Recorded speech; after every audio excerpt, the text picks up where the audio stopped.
wise man once said that it's far better to buy a bussin' company at a sus price than a sus company at a bussin' price. Now, that might not be a direct quote, but one of the early business acquisitions that Warren Buffett did that really seared in that lesson was See's Candies in the 1970s. Now, recently here on the channel, I made a video covering Warren Buffett's 1977 article, How Inflation Swindles the Equity Investor. And that article basically explains that most businesses really don't have the capacity to increase their returns on equity during periods of very high inflation, which essentially means that the real returns that investors earn in those companies is going to be dramatically lower when inflation is high. Now, See's Candies is actually a business that is kind of the exception to that rule. They have a few key characteristics in their business that allowed them to actually prosper through the 1970s and 80s when inflation was very high. They used their brand of, very high quality chocolate to increase their operating margins. They demonstrated pricing power, and they also have a very capital light business, which allowed the company to earn very high and actually growing returns on equity. So in this video, I want to share some data that Warren Buffett gave us about 10 years after they made the See's acquisition, and it really demonstrates phenomenal business performance and these really high quality characteristics for See's. And some of these lessons really seared into Warren Buffett's head the benefits of great businesses, and it obviously led to the investments in Coca-Cola and Apple and countless other compounding, growing businesses that have been very successful investments. So if you enjoyed the video, be sure to hit like and also subscribe to the channel if you are new here. But for now, let's get straight into the video.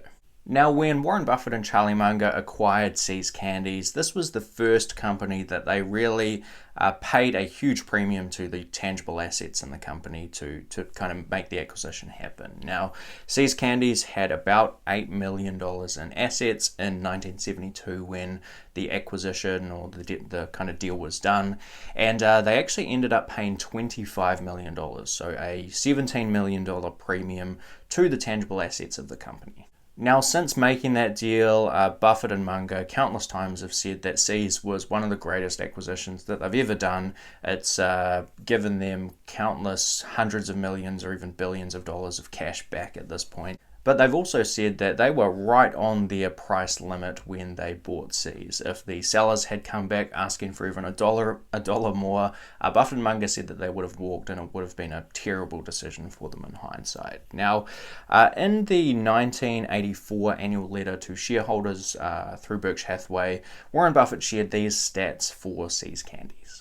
And this demonstrates some of the growth that See's experienced. Now, what you might notice here is that a lot of the growth from See's came actually through price increases rather than selling a higher volume of See's Candies. The number of pounds of candy sold went from about 16.9 million up to 25 million, or not quite 25 million, from 1972 to 1984, but the revenue went from 31 million up to 135, almost 136 million. So dramatically greater growth in the revenue than the volume, which suggests that prices were going up pretty dramatically for See's Candies during that period. Now, the first chart that I want to show here using some of that data is simply how the revenue and after-tax operating profits grew for See's. And one of the interesting things that Buffett laid out in his inflation article is that for businesses to really prosper and increase their returns on equity during periods of high inflation, they really need to have a growing operating margin. And although the operating margin is a little volatile from year to year here for See's, we can see that it has generally grown through this 1972 to 1984 period. When they first acquired the business, it was in the 5 to 6% or so range, and for most of the next decade, it was getting up closer to the 8 to 10% range. And a few percentage points might not sound like a huge amount, but when you can go from obviously a 5% operating margin to a 10% operating margin, that's a double in operating profit without any growth in sales for the business. And See's, of course, experienced dramatic growth in sales, so there was kind of a double whammy type effect there to really increase the amount of cash that the business was generating. Now, although that growth for C's initially looks fantastic, we have to remember that this was in a period of very high inflation. And if we were to index inflation starting at, say, $1 in 1972, the dollar kind of price for that basket of goods actually grew to $2.47 through 1984. So pretty substantial increases in general prices. C's, however, were not only able to keep up, but they actually got ahead of that general price inflation. And if we overlay the C's kind of price index against that CPI growth, we can see that C's Candies almost tripled their price per pound of candy.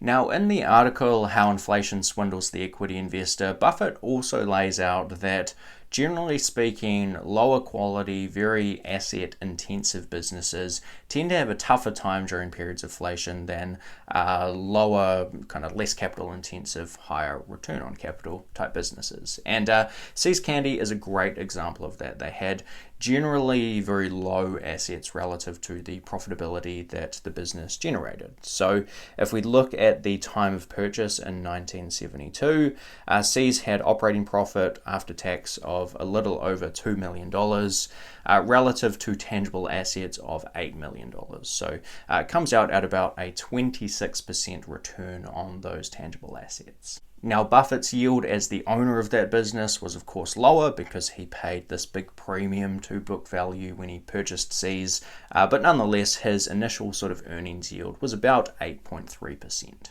Now, although Buffett doesn't specifically lay out the amount of capital that was retained in the C's Candy business, we can make two assumptions generally about how businesses need to retain capital during periods of inflation. So firstly, we can assume that the tangible assets required in the business will generally grow in line with inflation. So if inflation is 5%, the tangible assets required to operate that business will tend to grow at the same rate. Now, the other thing that was happening with C's at the time is they were steadily growing their store count. So if we assume that the tangible assets required to grow the business, again, grows in line with that store count as well, we can start to put some estimates on what the tangible asset growth at C's might have looked like over time. Now, if we look from 1972 through to 1984, the number of C's stores grew from 167 up to 214. So we're going to get some growth in tangible assets from that. But of course, over time, as we're in this very high inflation period, each additional store is going to be slightly more expensive in nominal kind of dollar terms. And the assets in existing stores, is going to require a little more capital over time as well. And again, interestingly, if we index that, we will see that, again, the operating profit for C's was growing substantially faster than the tangible assets required to run the business. And because of these characteristics, where the operating profit is growing at a faster rate than the tangible assets required in the business, we will tend to see a growing return on invested capital. So again, if we plot that out here, this is what the operating profit relative to those tangible assets in the business look like. And of course, as that operating profit grows and the tangible assets grow at a slightly slower rate, the return on invested capital grows to exceptionally impressive numbers. In the case of C's, that return on tangible assets or return on invested capital grows from 26% in year one up to north of 50, getting even into the 60% range in those later years, at least in this time period. So I hope some of those figures from the C's Candy example really lay out why Buffett is such a big fan of these brand franchise type businesses. And he says that the way to kind of combat inflation as a company is to have pricing power. And yes, not all companies can do it, but the ones that can do it can have exceptionally good performance even through those tougher macro environments. So let me know what you thought of the video and the C's Candy example down in the comment section below. If you did enjoy the video, be sure to hit like and also subscribe to the channel if you are new here. But that's all I've got for this one, and I will see you in the next video. Cheers.